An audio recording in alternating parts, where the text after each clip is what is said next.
right, day 15. We just learned about Victor running into some of the bad toys.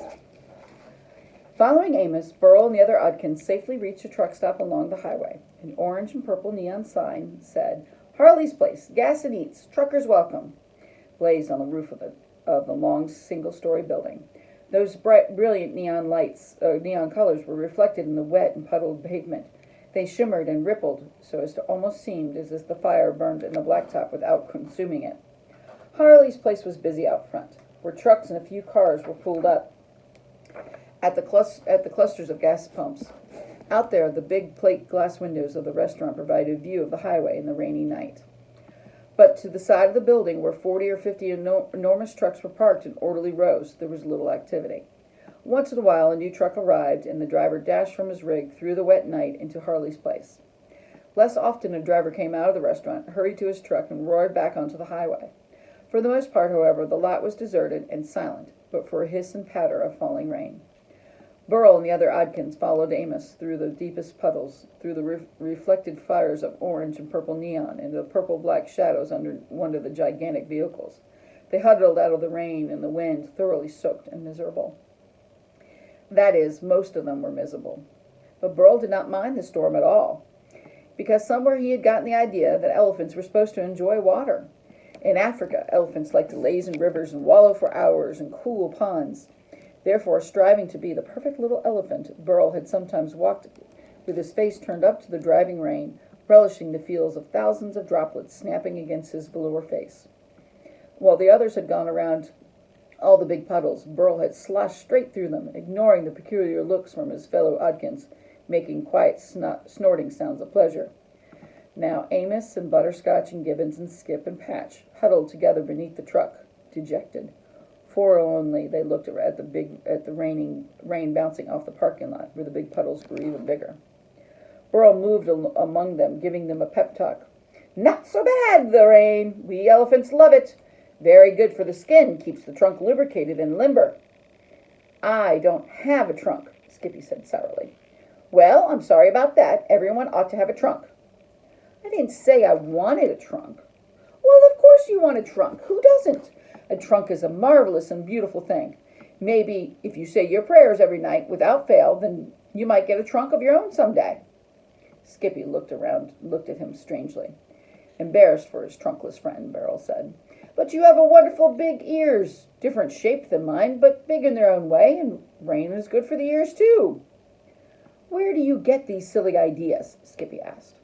"They're not silly at all. Rain is good for you." "Okay, so what genius told you about all this healthfulness of rain?" "No one had to tell me," Burl said. "I simply know it. You see, we elephants are very in tune with nature. Bears like Amos spend half their lives in hibernation, so they're not as much aware of nature as we elephants are. Cats like Patch and dogs like Butterscotch are domesticated animals, out of touch with nature. Rabbits live in their dens underground, which perhaps put them in tune with the earth, but not the rain." "Oh, rain, wonderful rain. We should all be enjoying it." "Look what it's done to my clothes," Patch said unhappily. "I'm soaked, rumbled, and a thorough mess." "Your clothes will dry out," Burl assured him. "Look at the mud on my boots," Patch said. "Mud will wash off," Burl said. "But my hat brim is going to droop," said Patch. "It would only make you more dashing, more mysterious." Patch looked hopefully. "You really think so?" "Nothing like a turned-down hat brim to lend an ear of mystery to a cat such as yourself," Burl assured him. Patch sighed. "I never thought adventuring would be so messy." "At least your joints aren't arthritic like mine," said Gibbons. Only Amos and Butterscotch did not complain, though they looked as weary and uncomfortable as everyone else. "Well, I have a mind to walk over there and roll around in one of those huge puddles and have a really good wallow," says Burl. "You'll do nothing of the sort," Amos said, startling Burl. "We've already let ourselves be seen by Victor Bodkins. That's something we should never have done. Let an adult get a glimpse of us." "It wasn't our fault," Butterscotch said. "The noise of the storm prevented us from hearing the car coming. I should have been more careful. I'm the leader, after all. It's part of my job to anticipate trouble and to avoid it. Not doing a very good job of leading, I'm afraid, said Amos. We've gotten this far all right, Patch said. This isn't even 1% of the way, Amos told her. You'll get us through, she assured him. Now what do you propose we do next? Amos thought for a minute. Rain drizzled on all sides of the truck. The air stank of grease and oil from the drive shafts and gears and other machinery above the Oddkins' heads. Out of the highway an air horn bleated. Finally, a brighter tone of voice, Amos said, I am reminded of an appropriate bit of verse by Rupert Toone. Burl groaned, as did all the other Oddkins, even Butterscotch. Not Rupert Toone, said Patch. Time I used to gather and hang me from a hook, Skippy said, but please don't make me listen to Rupert Toone poetry. I'll have you know, said Amos, that Rupert Toone is a great poet. I've read books of poetry in Uncle Isaac's library, so I know about all these things. One day I intend to write poetry of my own, and I only hope I can write half as well as Rupert Toone. Burl said, You give us that same speech every time, but somehow it doesn't make me appreciate Toone any more. You may be a good elephant, very knowledgeable about the Africa and the benefits of rainwater, said Amos, but you have no appreciation for the finer things in life. Get it over with, said Skippy. Recite this bit of Toonian slop and let's be done with it. Another truck pulled up into the lot and parked, and they waited for the roar of its engine to cut off. Then Amos stood very straight, puffed out his chest, and lovingly recited the verse. When your footsies have been overused, walked on, run on, and totally abused, when you're sore from your toesies to your heels, better trade your shoes for wheels. Footsies? Skippy said. How can Toone be a great poet when he uses words like footsies?